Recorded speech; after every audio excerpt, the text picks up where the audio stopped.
I am Dr. Ajay Sharma, Department of Electronics and Communication Engineering, James Engineering Management Technical Campus, Knowledge Park 3, Greater Noida.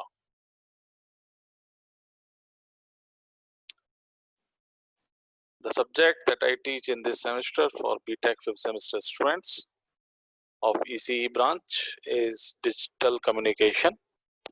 This is the main subject for the students, and the topic that I discussed in this video lecture is prediction filter, correlator receiver, coherent receiver, orthogonal signal, and maximum likelihood receiver.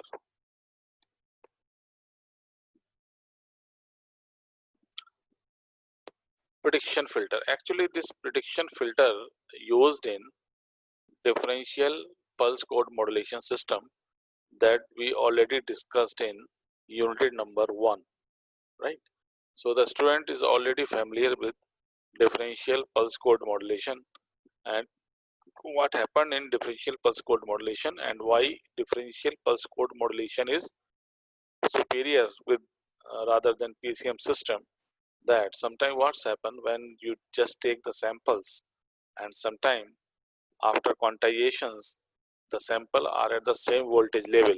For example, in 5 samples, if 3 samples are at same level, means if you encode the same voltage level samples, for example 3 volt, all the 3 samples are converted into 100, 100 and 100.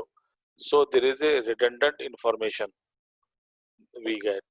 So what's happened in differential pulse code modulation, rather send all 3 redundant information, or you may say rather send all 3 samples having same voltage, we only send one sample.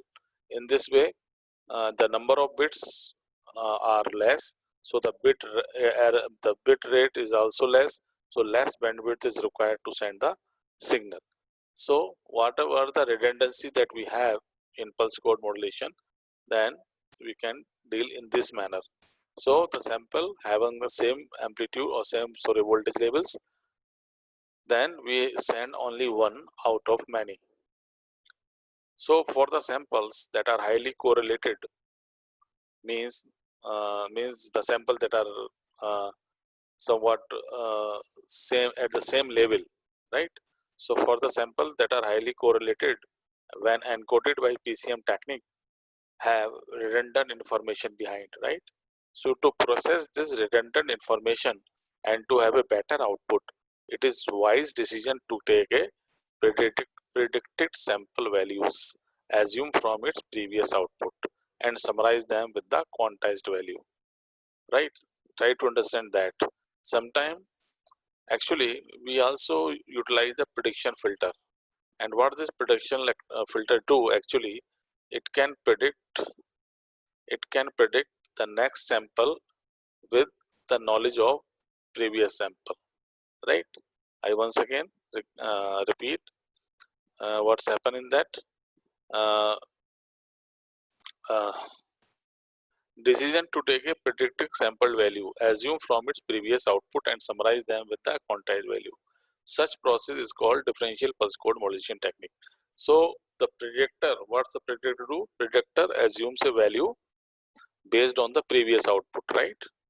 So the input given to the decoder is processed and that output is summed up with the output of the predictor to obtain a better output, right? So I once again repeat, the predictor assumes a value based on the previous output. The input given to the decoder is processed and that output is summed up with the output of the predictor to obtain a better output. So predictor filter are utilized in differential pulse code system for better result. With the help of this, we can predict the sample with the knowledge of previous sample. So processing become fast and we get the better output. Come to the other topic is correlator receiver. correlator. Correlator means correlations. Correlator, एक जैसा, similar. Correlate. When we relate something with the other, it's correlate, right? So the correlator means coherent reception or receiver. Correlator. So the mathematical operation of a correlator receiver or correlator is correlation. Okay. So if you have a correlator receiver, then its mathematical operation is correlation. So you can say that correlator receiver do correlation function. And what's happened in this means signal is correlated with its replica itself. I once again repeat, signal is correlated with its replica itself. Means when you have a signal, then you can also generate replica of that signal, right? This is the meaning. You can also understand by the picture below in this slide, which is a block diagram of correlator, how correlator works. Look at this. Look at this.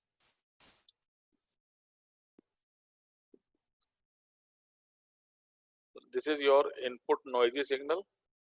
Why input noisy signal? Because that signal comes from transmitter side, traveling across the channel introduce the noise, then noise added into the input signal makes the signal noisy. So that's why we call that signal is a input noisy signal. And this is a locally generated signal xt. This is locally generated signal xt. So what you have to do, you have to take the oscillator, and from oscillator you have to generate xt, and this is the signal that is coming from outside through the channel in the correlator receiver is ft, and this is a product modulator. You can say that it's a product function. So whatever coming from this is ft, and this is your xt, and this become ft into xt.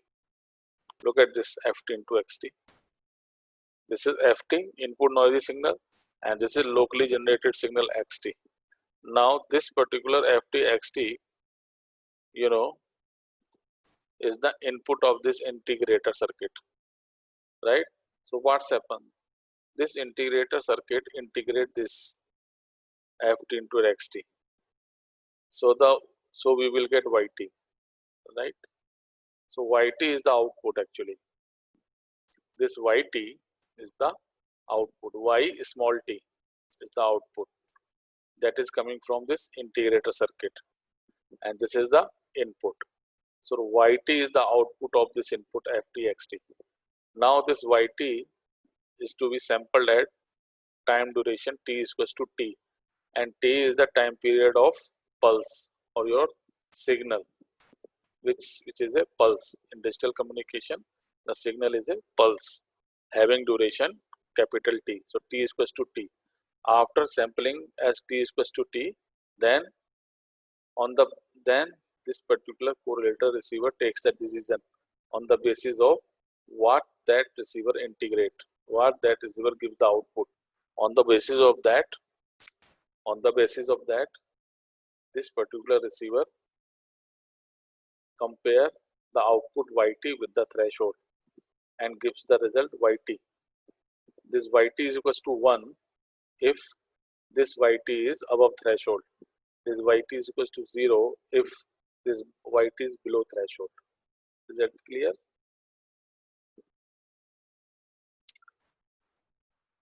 I once again repeat that I already dictated in previous slide. The signal ft is multiplied to the locally generated replica of input signal xt, and the result of multiplication ft into xt is integrated. The output of the integrated is sampled at t is equals to t. Then based on the sampled value, decision is made. It is known as correlator because it correlates the received signal ft with stored replica of the known signal xt, right? And the output yt is this much that we already discussed, or this much. And this is the output of the correlator, and with comparison and compare this yt with the threshold, and receiver gives that decision Y capital T, this decision, either 1 or 0 depending upon the output of this integrator is above threshold or below threshold. Okay, so this is all about correlator receiver. Now come to another topic, coherent receiver. Coherent means एक जैसा, similar, and the students also aware these type of receivers. Why? Because when you read modulation topic, you go through modulator and demodulator, right? And normally in modulation we use product modulator, and product modulator has two inputs, one for signal, another for carrier, yani one for information signal, message signal, or you may say modulating signal, and another input for carrier signal. Carrier is always considered to be a sinusoidal signal represented by cos omega t, right? So look at the picture. At the transmitter side, in coherent detection, in transmitter side, we have a xt, this is modulating signal or message signal. Then this is cos omega t, this is carrier, this is product modulator. So the output is xt cos omega t, and this signal is a modulated signal, right? And all this process, xt cos omega t, xt into cos omega t, all this process is a part of transmitter side. So at the transmitter we have a modulated wave xt cos omega t, or you must say this is a modulated signal. So this is a signal getting after a modulation process xt cos omega t, right? Now this particular signal, after traveling through a channel, reach to the receiver. Rx is the receiver, Tx is the transmitter. So at the receiver you get xt cos omega t. Now very interesting thing, the same cos omega t that you have in transmitter side, the same carrier you need at the receiver side, cos omega t, same to get the signal, to get the desired signal. So the interesting thing is that the carrier that you need at the transmitter side to make the signal, to make the modulated signal, now the same carrier is used to detect the signal from the modulated signal. Is that interesting? So xt cos omega t, again you need a cos omega t, both are multiplied together, you get xt cos omega square omega t. Now how you get the signal? Xt cos square omega t is expanded by some formulas. After that you have a string of many terms containing xt and cos omega t. Then what you have to do? You have to pass this string with low pass filter. The output of the low pass filter is only xt. All the omega terms are suppressed, and xt is nothing but it is the modulating signal or the massive signal, same as this. So this equals to this. Get that? So in coherent detection, same carrier signal is required at the receiver to get the or to detect the low frequency message signal xt.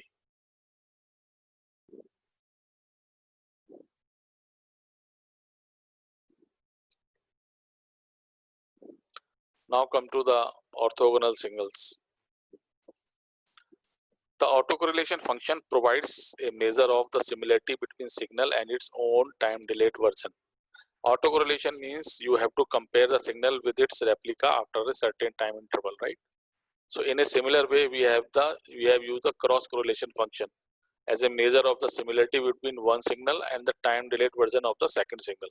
So the cross correlation function involves two different signals, and you have to compare that. For example, let xt and yt denotes a pair of complex value energy signals. The cross correlation function of this pair of signals is defined as this. So this particular expression is for the cross correlation function involving two variables x and y. So you have two signal x and y signal, and this is the time delay, right? And this full expression is for cross correlation function.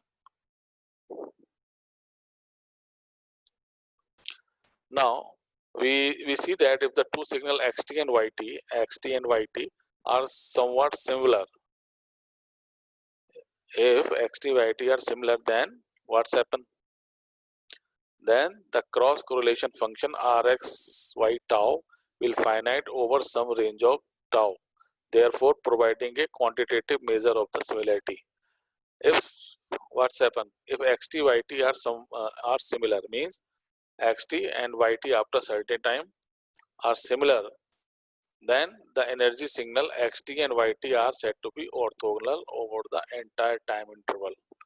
And if cross correlation rxy is 0, if cross correlation between the two signals are 0, then the two signals are said to be orthogonal signals. Get the thing? What is the condition of orthogonal signals?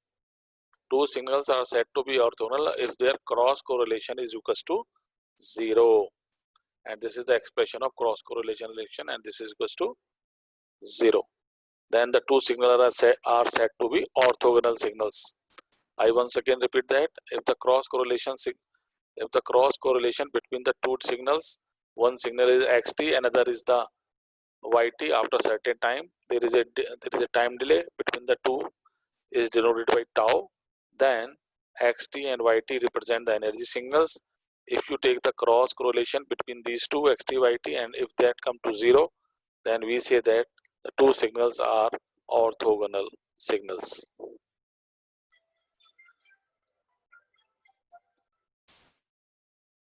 Then come to maximum likelihood receiver.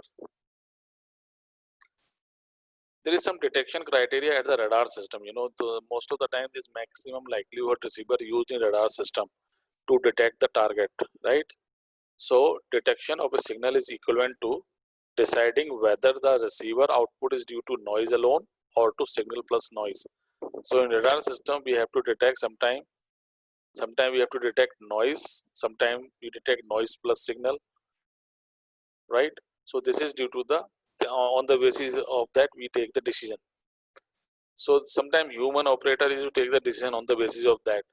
So the human operator at the radar receiver seen the display, and on seeing the display, radar engineer takes the decision whether the target is to be moving towards their boundary or not. So when the detection process is carried out automatically by electronic means without the aid of the operator, the detection criteria must be carefully specified and built into the decision making device. So nowadays automatically decision comes, and there is a blow of alarm. If alarm is blow, then all the military persons are ready and take the situation seriously. So the radar detection process was described by the basis of threshold detection. So if the envelope of the receiver output exceeds a pre-established threshold. Pre-established threshold means we already defined the threshold, and we assume that if something is above that pre-established threshold, we declare something is there, target is there, something is moving towards us, and if something is not, and if something is below pre-established threshold, then we assume nothing is to be there and no worry. So a signal is to be present. The threshold level divides the output into region of no detection and the region of detection. Means if something is above threshold, it is the region of detection, and if something is below threshold, we say it is the region of no detection. So the radar engineer select the threshold that divides the two regions. Then we have a concept of Niemann-Pearson observer. So the usual procedure for establishing the decision threshold at the output of the radar receiver is based on the classical statistical theory of Niemann-Pearson observer. This is described in two types of error that might be made in the detection decision process. Try to understand this point. I just want to give you a concept of false alarm and misdetection, and what is the difference between the two. So one type of error and both are comes in the picture false alarm and misdetection because of the error. And so one type of error is to mistake noise for signal when only noise is present. It occurs whenever the noise output of the receiver is large enough to exceed the decision threshold level, right? So in statistics, this is called type 1 error, and radar it is a false alarm, right? Means if something is because of noise only, and that volume of that volume is above the threshold, and whatever the above the threshold is only noise, then alarm is blowing. But this is a false alarm because nothing target is not there, but the blow of alarm to but alarm is blowing to alert all, and this is this is come in the category of false alarm because alarm is blowing because of the noise, not the signal. This is a type 1 error that come in the picture in radar station. Second is type 2 error occurs when a signal is present. Some look at the other hand of this. When something is only for the signal, yani a type 2 error occurs when a signal is present but is erroneously considered to be noise. Then radar engineer would call such as an error a misdetection. So misdetection come in the picture when something is to be there, but that something uh, is below the pre-threshold level. So a radar engineer assume that nothing to be there, but reality is that it is because of the target. But because it is below pre-threshold, so come in the category of missed detection.